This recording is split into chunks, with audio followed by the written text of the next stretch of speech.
Rosalia. Thank you. Ay, dapat mag-aano pa ako eh. Come back to me, I'm down on my knees. Boy, can't you see? Good vibes lang ang Hey! And it's Tuesday evening, everybody. Welcome to my brown, and this is your Nanggaling Jasmine One Global Agency. Hi! Manang Popo.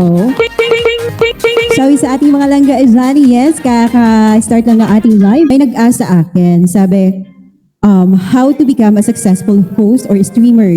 Sabi ko naman kasi, hindi madaling sabihin na successful ka na. Kasi success doesn't happen overnight. It's take consistency, patience, and genuine effort. So, here's some key or tips to become a successful streamer. Number one, be consistent. Stream on a regular schedule so your audience knows when to find you. Number two, engage with your viewers. Yan ang ginagawa ko lagi at naririnig nyo.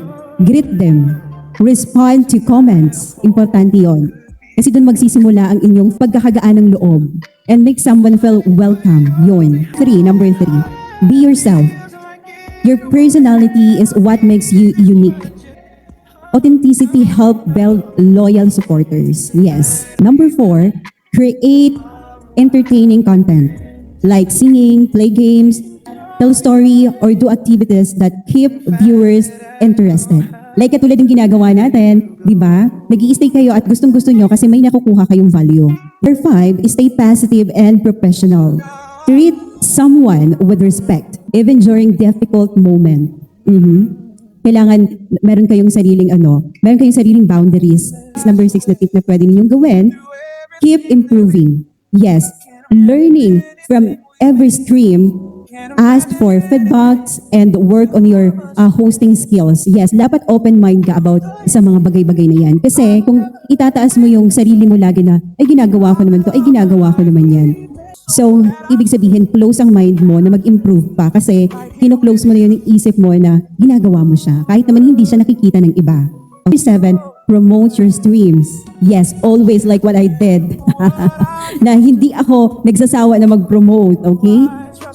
Yes, kasi consistent promoting ay napakalaking bagay yung guys. So share your live schedule on social media and invite people to join. Diba?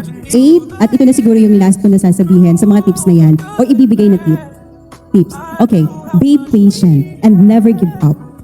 Gaya ng mga sinasabi ko ng mga nakaraan, hindi overnight ang pagiging successful ng isang tao. Hindi overnight mo makukuha ang mga bagay na gusto mong mangyari.